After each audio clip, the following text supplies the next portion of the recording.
제가 오랜만에 또 왔습니다. 혹시 저를 모르시는 분도 아마 계실 텐데요. 네, 저를 소개하자면 청년 2부에서 포에마를 섬기고 있는 윤모세 목사라고 합니다. 청년 2부로 오는 것은 항상 기쁨이 되는 것 같습니다. 저번 5월 달이었죠. 5월 달에도 와서 6월이었나요? 네, 와서 너무나 함께 말씀 나누는 것이 기쁘고 감사했는데요. 강상 목사님께서 2주 동안 가시잖아요. 근데 제가 다음 주에는 못 오거든요. 못 오는 이유가 수련회가 있습니다. 수련회가 있어서 다음 주는 제가 또 수양관에서 예배를 드리기 때문에 다음 주에는 어느 분이 오시는지 저는 잘 모르겠는데 이번 주밖에 못 오게 되었습니다. 그래서 원래 처음에는 2주를 부탁하셨는데 제가 너무나 아쉬웠어요. 수련회를 옮겨야 되나 할 정도로 청년 외부에서 말씀을 나누는 것이 저에게도 너무나 감사하고 기쁜 일인 것 같습니다. 오늘 이삭의 말씀을 통하여서 가진 자의 여유라는 제목으로 우리 함께 말씀을 나누기를 원합니다. 제가 포이에마에서 제가 말씀 전할 때 항상 하는 건데요. 아마 저번에는 안 했었던 것 같아요. 저를 한번 따라해 보시겠어요? 두 손을 가슴에 얹고 저를 한번 따라해 봤으면 좋겠습니다. 나는 하나님의 걸작품입니다. 하나님의 걸작품입니다. 이 시간 말씀 앞에 우리의 마음을 엽니다. 이 시간 말씀 앞에 우리의 마음을 엽니다. 하나님의 말씀이 우리를 새롭게 하실 것입니다. 우리를 새롭게 하실 것입니다. 방금 선포하였던 여러분의 말씀을 통하여서 정말 하나님께서 역사하셔서 우리의 삶을, 우리의 그 길을 새롭게 하실 줄 믿습니다. 아멘. 한국의 프랜차이즈 외식업계 레스토랑에서 가장 유명한 사람을 하나 뽑는다고 하면은 아마 백종원 씨가 아닐까 생각이 듭니다. 다들 아시죠? 네, 백종원 씨. 잘 모르시는 분도 있을 텐데요. 그래도 아마 대부분 아실 것 같아요. 백종원 씨가 어떻게 식당을 열고 프랜차이즈를 이렇게 키워왔는지의 스토리를 보면 참 대단한 사람이라는 생각이 듭니다. 스틸스에도 백종원 씨가 이제 창업했던 그런 홍콩 반점이라는 브랜드가 있는데요. 백종원 씨가 어릴 때부터 음식을 참 좋아했고 군대에서도 취사병이었다라고 해요. 처음 했던 이 사업이 실패해서 시작했던 이 쌈밥집이 성공하면서 이제 본격적으로 외식업계에 뛰어들게 되었죠. 그래서 홍콩 반점부터 시작해서 새마을식당, 한신포차, 백다방, 그리고 요즘에는 이제 제주도에 가면 꼭 줄 서서 먹게 되는 연돈이라는 그런 음식점 또한 발굴해서 굉장히 이 프랜차이즈 업계의 마이더스 손이라고 해도 과언이 아닐 정도로 굉장히 유명한 사람입니다. 그러나 그의 명성만큼이나 요즘에는 또 구설수에 많이 오르는 것 같습니다. 백종원 씨가 만든 백햄이라는 이 할인 행사에서 가격을 부풀렸다라는 의혹에서부터 시작되어서 그에 대한 비난이 굉장히 물밀듯 굉장히 거세졌어요.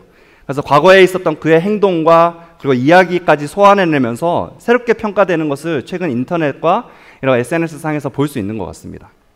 사실 어떻게 보면 백종원 씨만큼 이미지가 좋았던 사람이 없잖아요. 근데 골목 상권을 살리고 쓰러져 가던 이 지역의 재래시장을 살려내겠다고 발벗고 나섰던 그의 모습이었는데 사람들이 그렇게 많은 성원과 지지를 보냈었는데 한순간 식어버리는 그런 여론을 보면서 참으로 한 사람이 계속해서 죽을 때까지 한 평가를 받고 살아가는 것이 쉽지 않구나라는 것을 느끼게 되는 것 같습니다. 이런 백종원 씨와는 반대로 이 외식 프랜차이즈 업계에서 꾸준하게 계속해서 좋은 평가를 받는 업체가 또 하나가 있는데요. 그것은 혹시 여러분 한국에 계셨을 때 한 번쯤 보셨던 이삭토스트라는 업체입니다. 혹시 보신 적 있으신가요? 네, 먹어보신 분 계신가요? 네, 먹어보신 분들은 그렇게 많지 않으신 것 같은데 이삭토스트 한국에 굉장히 많이 있죠. 얼마 전 한 TV 프로그램에 이삭토스트를 이제 창업하셨던 사장님께서 나오셔서 인터뷰를 하는 것을 보았습니다.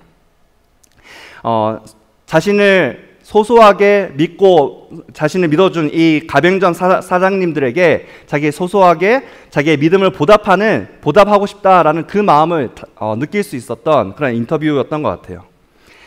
아시다시피 이 프랜차이즈 음식점은 열기 위해서는 가맹비를 내야 되거든요. 그런데 이 이삭토스트는 가맹비를 받지 않는다라고 합니다. 뿐만 아니라 이 가맹점을 내기 위해서는 돈이 굉장히 많이 드는데 그 비용 또한 굉장히 최소한 비용으로 낼 수 있도록 이 본사에서 굉장히 도와준다라고 합니다. 이삭토스트의 이름과 같이 이삭토스트를 싸고 있는 포장지의 겉면에는 말씀 구절이 적혀져 있어요. 혹시 보신 적 있으신가요? 아마 잘 모르셨을 텐데요. 우리가 방금 함께 읽었던 창세기 26장에서 12절과 13절의 말씀이 적혀져 있어요. 영어로 적혀 있는데요. 이삭이 농사를 지었더니 하나님께서 복을 주셔서 부자가 되었다라는 내용이 적혀져 있습니다. 혹시 한국 가셔서 이 이삭 토스트를 먹어보시게 되면 한번 찾아보셨으면 좋겠어요. 이 세상으로부터 칭찬받는 기업의 이름에 이삭이라는 이름이 들어가 있고, 그리고 그 포장지에 말씀이 프린팅되어 있다라는 사실이 같은 크리스천으로서 얼마나 이 자부심을 느끼게 하는지 모르겠어요. 여러분은 이삭하면 무엇이 떠오르시나요? 이삭. 혹시 이삭하면 떠오르시는 것이 있습니까? 대부분 아마 아브라함이 모리아산에서 이삭을 바친 그 사건을 기억하실 것입니다. 여호와 이레를 경험했던 사건이죠. 그리고 이삭의 두 아들 야곱과 에서 사이에서 이 복을 줄 때 그 중간에서 우유부단했던 그 이삭의 모습 또한 기억하시는 분도 있을 거예요. 그런데 그런 이야기를 제외하고는 우리가 이삭이라는 사람을 잘 알지는 못하는 것 같습니다. 이삭이라고 하면은 이삭을 대표하는 하나의 사건은 잘 없어요. 이삭은 어떤 사람이었을까? 오늘 말씀을 통해서 아브라함, 이삭, 야곱, 요셉으로 이어지는 이 믿음의 계보의 한 사람이었던 이 이삭을 한번 살펴보기를 원합니다. 우리 12절과 13절을 보면 이삭이 그 땅에서 농사를 지어서 그 해에 100배의 수확을 거두어들였다라고 성경은 이야기하고 있어요. 100배의 수확을 거두어들였다. 그리고 그는 재산이 점점 더 늘어서 아주 부유하게 되었고 부자가 되었다라고 전하고 있습니다. 한마디로 말해서 이삭은 부자였습니다. 네, 여러분 부자 되고 싶으신가요? 네, 선뜻 속으로 굉장히 크게 소리 지르고 싶었지만 저는 다 들었어요. 부자 되고 싶으신가요? 성경에서 부자를 그렇게 긍정적으로 묘사하는 부분이 많지 않거든요. 예수님도 얘기하셨잖아요. 부자가 천국에 들어가는 것보다 낙타가 바늘귀에 들어가는 것이 쉽다라고 이야기를 하셨습니다. 오늘 창세기의 믿음의 조상들 아브라함과 이삭과 야곱만이 이 성경에서 부자를 긍정적으로 묘사하는 사람들입니다. 그런데 이 이삭이 부자가 된 이유를 성경에서 이렇게 표현하고 있어요. 주님께서 그에게 복을 주셨기 때문이다. 주님께서 그에게 복을 주셨기 때문이다. 이 성경의 나레이터의 입을 빌려서 주님께서 그에게 복을 주셨기 때문이다 라고 이야기를 하고 있지만, 이삭이 부자가 되었다 그렇게 이야기를 하고 있지만, 우리는 그것을 이 나레이터의 그 설명을 이삭의 고백으로도 이해해 볼 수 있을 것 같아요. 이 나중에 살펴보겠지만 22절에 보면 이삭에게 더 이상 시비를 걸어오는 사람들이 없게 되자 그는 이렇게 고백합니다. 주님께서 우리가 살 곳을 허락하셨다 이렇게 이야기를 하거든요. 주님께서 우리가 살 곳을 허락하셨다. 그의 성공과 그의 성취의 주어가 자신이 아니라 내가 아니라 하나님, 그리고 그 주님께 있음을 우리는 여기서 발견할 수 있다라는 것이에요. 이삭이 부자가 되었던 그 주체가 바로, 그 이유의 주체가 주님, 하나님께 있었다라는 것입니다. 우리는 많은 경우에 우리가 잘 되면 내가 잘해서 잘 된 것이고, 나의 능력이 뛰어나서 잘 된 것이고, 내가 노력을 많이 했기 때문에 잘 된 것이다 라고 생각합니다. 역시 노력은 배신하지 않아. 역시 내가 열심히 했더니 성공했어. 내가 잘나서 잘 된 거야. 그렇게 생각하죠. 반면에 내가 실패할 때면 어떤가요? 나의 어려운 일이 생겼을 때 우리는 다른 사람의 탓을 합니다. 혹은 상황과 조건의 탓을 하죠. 내가 잘못해서 실패한 게 아니라 내가 통제할 수 없었던 상황 혹은 운이나 조건 때문에 내가 잘 안 되었다라고 이야기를 합니다. 시험이 너무 어려웠어. 이번에 지원자가 너무 많아서 내가 떨어졌어. 시장 상황이 너무 좋지 않았어. 자동차 사고가 났을 때도 내가 잘못한 것이 아니라 저 사람이 나를 끼어들어서 사고가 난 거야. 그렇게 생각한다라는 것이죠. 잘 됐을 때는 내가 잘해서 잘 된 것이고, 잘못했을 때나 실패했을 때는 상황이나 다른 사람의 탓을 하는 것, 우리는 그것을 전문적인 심리학 용어로 자기 고향적 편견이라고 부릅니다. 자기 고향적 편견. 영어로는 self-serving bias라고 불러요. self-serving bias. 조금 더 이해하기 쉬우시죠? self-serving bias. 성공과 실패의 원인을 다르게 판단함으로써, 인식함으로써 자기 자신을 지키고 보호하려는 본능과 같은 반응이다라는 것이에요. 우리가 잘못해서 그런 것이 아니라 우리가 그렇게 생각하게 되어 있다라는 것이에요. 그러나 하나님께서는 우리가 그렇게 행동하기를 원하시지 않으십니다. 우리가 그렇게 생각하기를 원하시지 않는다라는 거예요. 주님께서 하셨다. 하나님께서 나에게 복을 허락하셨다. 나에게 성공이 찾아올 때도 그것은 내가 한 것이 아니라 하나님께서 하신 것이요. 때로는 실패와 어려움이 찾아올 때도 그 안에 하나님의 뜻이 있음을 믿고 고백하는 것, 그것이 하나님께서 우리에게 원하시는 모습인 줄 믿습니다. 아멘? 욥이 고난을 당했을 때 어떻게 고백했습니까? 자신에게 있었던 그 자식들을 하루아침에 잃어버리고 자신의 재산과 가축들을 다 잃어버렸을 때 그는 고백하고 있어요. 욥기 1장 21절에서 주신 분도 주님이시요 가져가신 분도 주님이시니 주님의 이름을 찬양할 뿐입니다. 주신 분도 주님이시요 가져가신 분도 주님이시다. 우리가 어떤 상황에 있든지 성공하든지 실패하든지 부유해지든지 가난해지든지 이 이삭과 같이, 그리고 욥의 고백과 같이 하나님을 인정하고 하나님을 신뢰하고 찬양할 수 있는 그런 우리 청년일부 청년들 모두가 될 수 있기를 주님의 이름으로 축복합니다. 그런 점에서 저는 이렇게 표현하고 싶어요. 이삭은 하나님을 가진 자였다. 하나님을 가진 자였다. 하나님을 가졌다라는 표현이 조금 어색하게 들릴 수도 있습니다.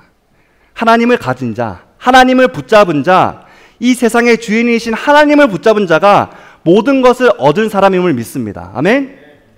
우리 좌우에 이렇게 격려해 봤으면 좋겠어요. 하나님을 붙잡는 사람이 됩시다 라고 한번 좌우에 이렇게 인사해 볼까요? 하나님을 붙잡는 사람이 됩시다. 우리 한 번 더 인사하고 격려할 때는 이렇게 인사했으면 좋겠어요. 하나님을 붙잡는 사람이 모든 것을 가진 사람입니다 라고 인사해 봤으면 좋겠어요. 하나님을 붙잡는 사람이 모든 것을 가진 사람입니다. 네. 그렇게 이삭이 하나님을 신뢰하고 하나님을 붙잡고 하나님을 가진 자가 되었을 때 하나님께서는 그에게 복을 주셨어요. 그런데 그때 세상의 시기와 질투와 미움과 증오가 시작됩니다. 첫 번째 14절을 보면 블레셋 사람들이 이삭을 미워하기 시작했어요. 15절에 보면 그저 마음으로만 미워하는 것이 아니라 이삭의 아버지 아브라함의 종들이 파놓은 우물을 막아버리고 메워버렸다라고 이야기를 하고 있습니다. 그리고 16절에 보면 아비멜렉이 등장하는데요. 이 아비멜렉은 우리가 읽었던 말씀 본문 앞에 등장하는데 아비멜렉은 이 블레셋 사람들의 왕이었어요. 그 아비멜렉이 이 이삭을 불러서 이야기합니다. 너가 강해졌으니 이제 너는 우리에게서 떠나라 이야기하고 있습니다. 이삭은 자기가 농사를 지었던 땅으로부터 쫓겨났습니다. 아버지가 파놓았던 그리고 자신에게 주었던 그 우물들이 모두 다 파괴되어 버렸어요. 하나님께 복을 받은 이삭이었지만 그는 세상 사람들의 시기와 질투와 그런 질투를 받고 억울하게 쫓겨나 버린 것이죠. 우리도 세상을 살아가다가 보면 예수님 믿는다는 이유만으로 억울한 일을 당할 때가 있습니다. 그렇지 않나요? 제가 한국에서 청년부를 섬길 때 한 청년이 저에게 와서 이렇게 이야기를 하더라고요. 교회 다닌다라는 이유만으로 회사에서 잘렸다라는 거예요. 어떻게 그런 일이 있을 수 있냐 물어보니까 교회 다니는 사람은 주일에 출근하라고 하면 출근 안 한다라는 거죠. 네. 우리 캐나다에서는 상상할 수 없겠지만 한국에서는 출근해라고 하면 출근해야 되거든요. 그런데 출근해라고 했더니 저 교회 가야 됩니다. 저 예배 드려야 됩니다. 했더니 그냥 잘려버렸다라는 거예요. 또 어떤 친구는 교회 다닌다라는 이유만으로 친구들한테 따돌림을 당했다라는 거예요. 왜요? 술자리를 갔는데 교회 다닌다는 그 이유만으로 술을 마시지 않으니까 자연스럽게 그런 친구들과 멀어지게 되었대요. 근데 알고 보니까 처음에는 친한 척했던 친구들이 뒤에서는 뒷담화를 하고 있었던 것이죠. 그렇게 해서 얼마나 그 마음에 상처가 됐겠어요.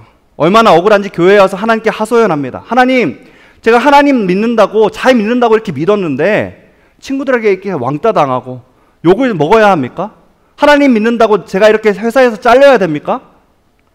어쩌면 이삭도 비슷한 감정이 들었을지 모르겠어요.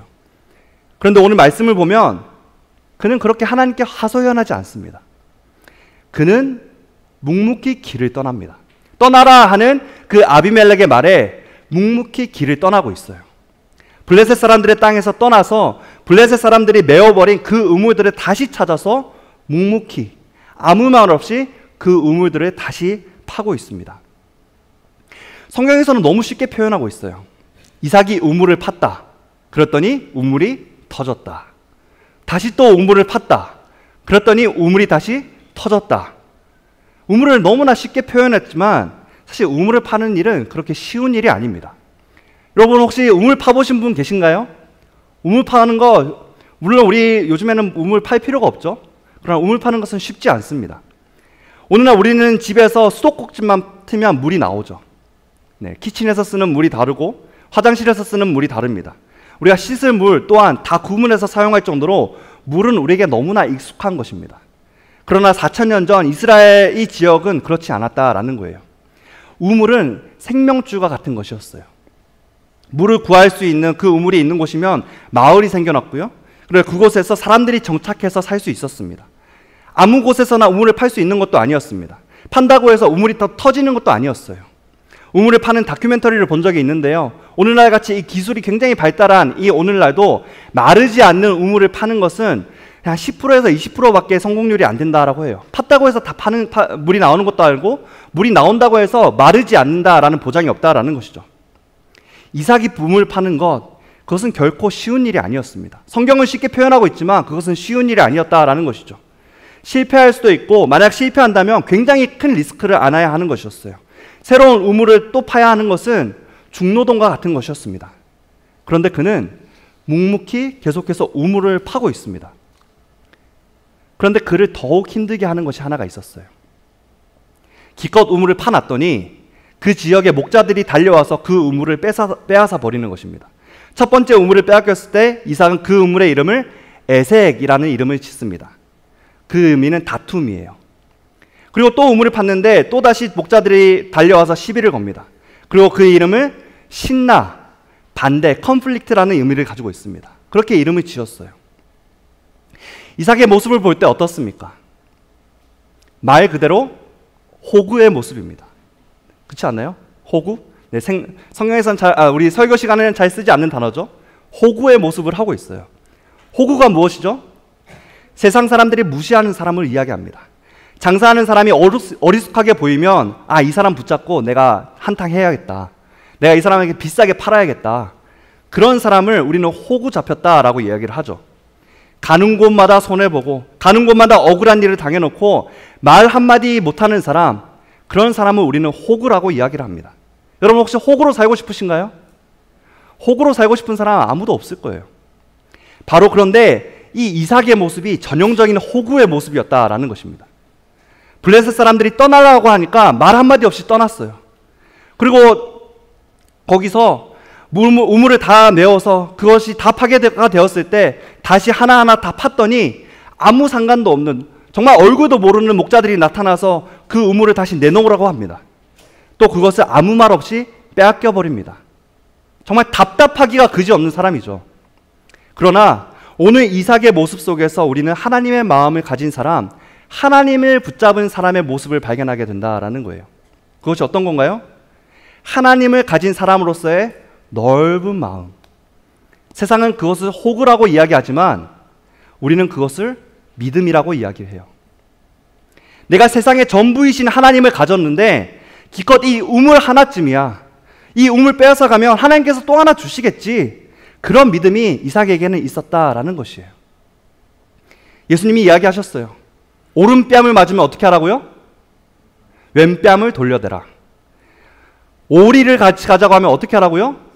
심리를 같이 가라. 겉옷을 달라고 하면 속옷까지 같이 주어라. 세상 사람들이 보기에는 바보처럼 보일 수 있습니다. 그러나 하나님을 가진 사람, 하나님을 붙잡은 사람, 나에게 주신 분도 하나님이시요 가져가시는 분도 하나님이시다라는 것을 분명하게 인정하는 사람은 그렇게 살아야 한다고 예수님께서는 우리에게 말씀해 주신다라는 거예요. 하나님께서 이삭에게 복을 주셔서 우물을 파는 곳곳마다 우물이 터져 나왔습니다. 우리 한번 생각해 볼까요? 이삭이 아니라면 누가 그 우물을 팠었겠어요? 이삭이 아니라면 누가 그 우물을 팠겠습니까? 목자들이 팠겠어요? 그 목자들이 판다고 하는데 잘 팠겠습니까? 잠깐 좀 파는 척 하다가 실패하면 돌아가고 하지 않았겠습니까?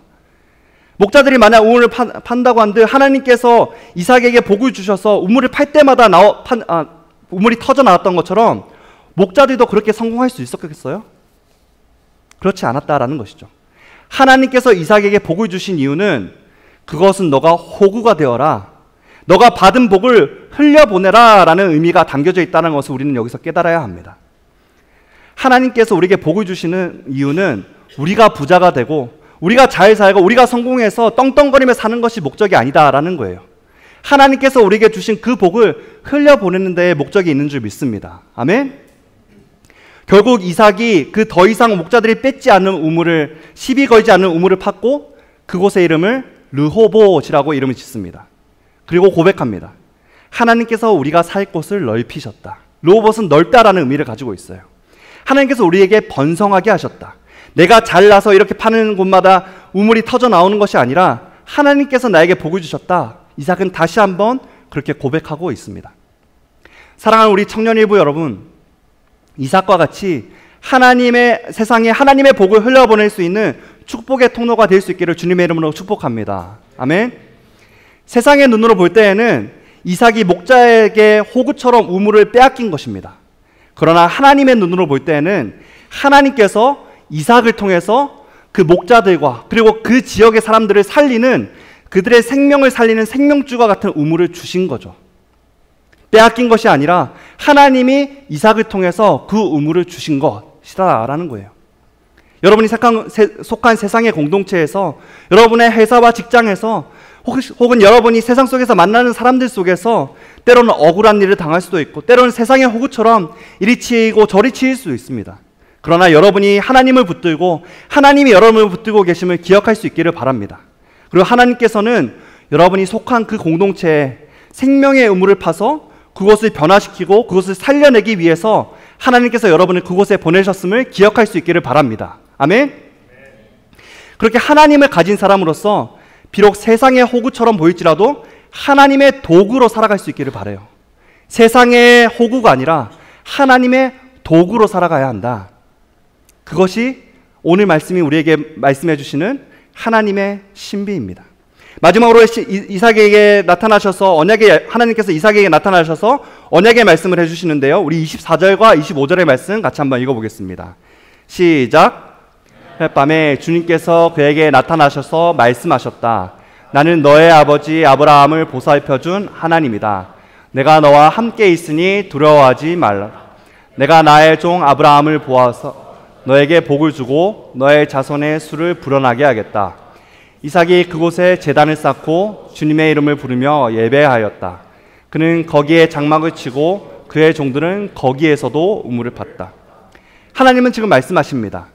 나는 너의 아버지 아브라함의 하나님이다. 내가 아브라함과 함께 있었던 것처럼 너 이삭과도 함께 하겠다. 그렇게 지금 약속하고 계세요. 이삭은 얼마나 든든했겠어요. 그는 그곳에서 제단을 쌓고 주님의 이름을 부르며 예배했습니다. 그리고 오늘의 본문은 이렇게 끝나고 있어요. 그의 종들은 거기에서도 우물을 팠다. 그의 종들은 거기에서도 우물을 팠다.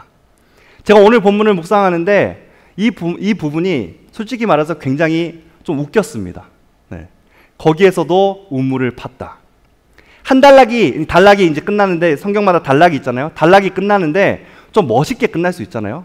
우리 디즈니 영화처럼 공주와 왕자가 만나서 즐겁게 살았답니다. 이렇게 하면서 끝날 수 있잖아요.